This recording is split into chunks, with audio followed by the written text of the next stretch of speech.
एक बार की बात है, बीरबल दरबार में मौजूद नहीं थे। इसी बात का फायदा उठाकर कुछ मंत्रीगण बीरबल के खिलाफ महाराज अकबर के कान भरने लगे।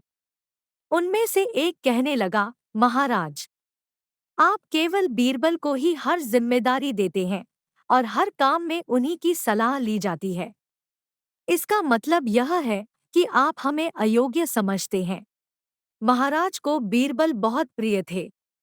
वह उनके खिलाफ कुछ नहीं सुनना चाहते थे, लेकिन उन्होंने मंत्रीगणों को निराश न करने के लिए एक समाधान निकाला। उन्होंने उनसे कहा, मैं तुम सभी से एक प्रश्न का जवाब चाहता हूँ, मगर ध्यान रहे कि अगर तुम लोग इसका जवाब न दे पाए तो तुम सबको फांसी की सजा सुनाई जाएगी।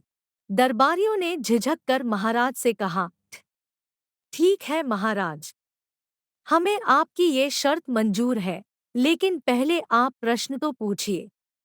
महाराज ने कहा, दुनिया की सबसे बड़ी चीज क्या है?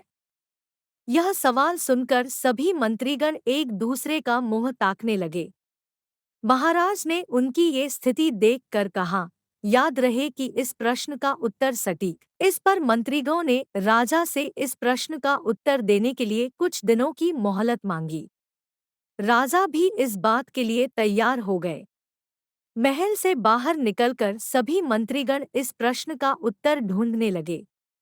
पहले ने कहा कि दुनिया की सबसे बड़ी चीज भगवान है, तो दूसरा कहने लगा कि दुनिया की सबसे बड़ी चीज भूख है।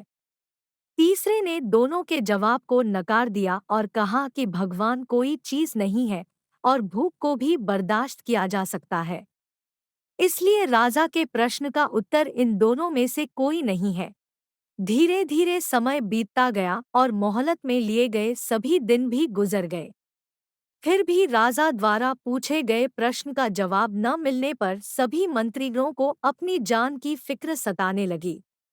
कोई अन्य उपाय न मिलने पर वो सभी बीरबल के पास पहुंचे और उन्हें अपनी पूरी कहानी सुनाई। बीरबल पहले से ही इस बात से परिचित थे। उन्होंने उनसे कहा, मैं तुम्हारी जान बचा सकता हूँ, लेकिन तुम्हें वही करना होगा जैसा मैं कहूँ। सभी बीरबल की बात पर राजी हो गए। अगले ही दिन बीरबल ने एक पालकी का इंतजाम करवाया। उन्होंने दो मंत्रीगणों को पालकी उठाने का काम दिया, तीसरे से अपना हुक्का पकड़वाया और चौथे से अपने जूते उठवाए व स्वयं पालकी में बैठ गए। फिर उन सभी को राजा के महल की ओर चलने का इशारा दिया। जब सभी बीरबल को लेकर दरबार में पहुंचे तो महाराज इस मंजर को देखकर हैरान थे। इससे पहले कि वो बीरबल से कुछ पूछते, बीरबल खुद ही राजा से बोले, महाराज, दुनिया की सबसे बड़ी चीज गरज होती है। अपनी गरज के कारण ही ये सब मेरी पालकी को उठाकर यहाँ तक ले आए हैं। यह सुन महाराज मुस्कुराए बिना न रह सके और सभी मंत्रीगण शर्म के मारे सिर झुकाए खड़े रहे। कहानी से सीख। इस कहानी से हमें यह सीख मिलती है कि हमें कभी भी किसी की योग्यता से जलना नहीं चाहिए, बल्कि उससे सीख लेकर खुद को भी बेहतर बनाने की कोशिश करनी चाहिए। अगले ही दिन बीरबल ने एक पालकी का इंतजाम करवाया।